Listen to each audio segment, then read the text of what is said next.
Saya Wadilienayer bab 471.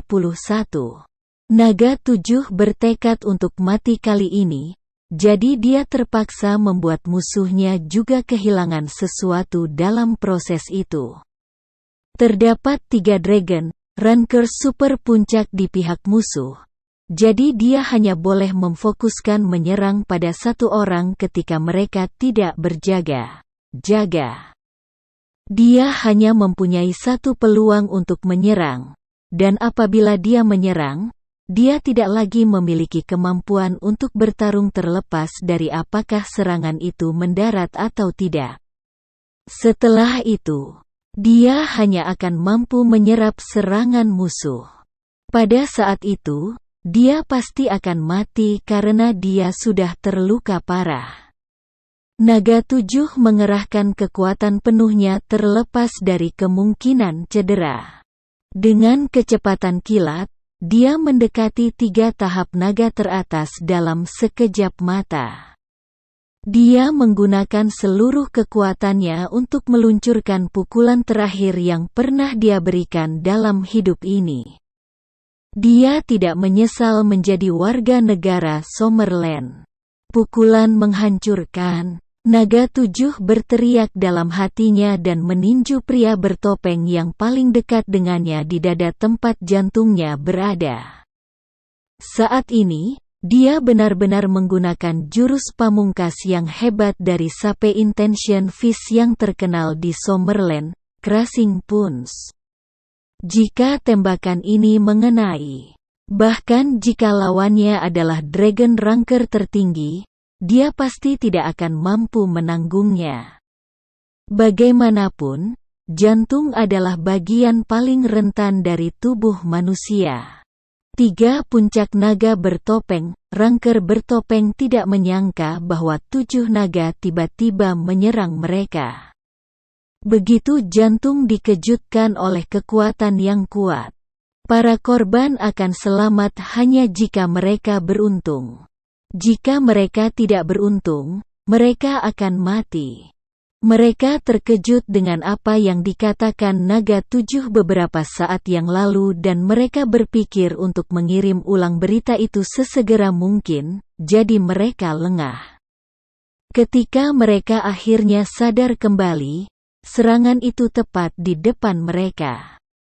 Karena itu, mereka bertiga juga merespons dengan cepat. Pria bertopeng yang diserang oleh Naga 7 tidak bisa menghindari serangan Naga 7 lagi karena dia yang paling dekat. Dia hanya bisa menggerakkan tubuhnya sedikit untuk menggerakkan jantungnya.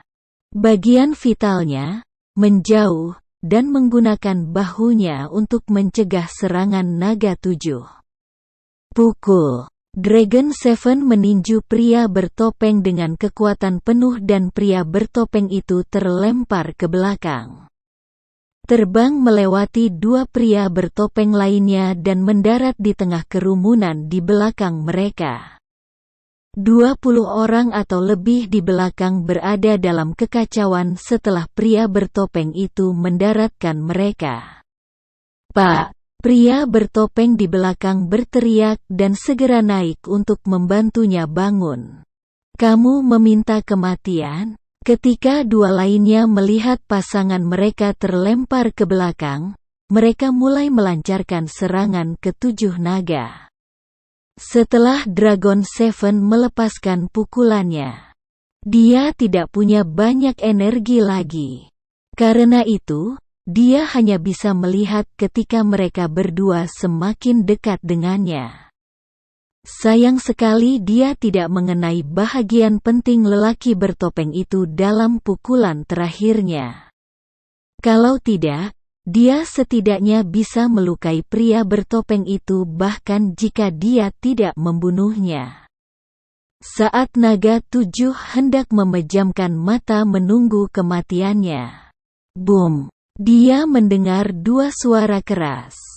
2 pemimpin naga bertopeng teratas terlempar ke samping ketika sesosok muncul di belakang mereka. "Tidak buruk, Dragon Force," kata David di belakang Dragon Seven. Dia tulus ketika mengatakan itu. Sebagai organisasi paling misterius di Summerland, tim naga memang elit di antara para elit. Mereka tidak hanya berkuasa, tetapi mereka juga telah mempertaruhkan nyawa dan rela mengorbankan segalanya setiap saat. Untuk Summerland, dua pasukan tim naga dan Falcon adalah orang-orang yang harus dihormati. Dua pemimpin naga teratas bertopeng yang terlempar ke samping masih merasa buntu. Mereka tidak akan melihat orang itu sebelum tubuh mereka tiba, terlempar ke samping dengan rasa sakit yang luar biasa. Gedebuk, gedebuk, keduanya jatuh ke kerumunan lagi sebelum orang di belakang mereka sadar. Beberapa dari mereka tersingkir oleh pukulan tiba-tiba. Bahkan, beberapa dari mereka mulai muntah darah.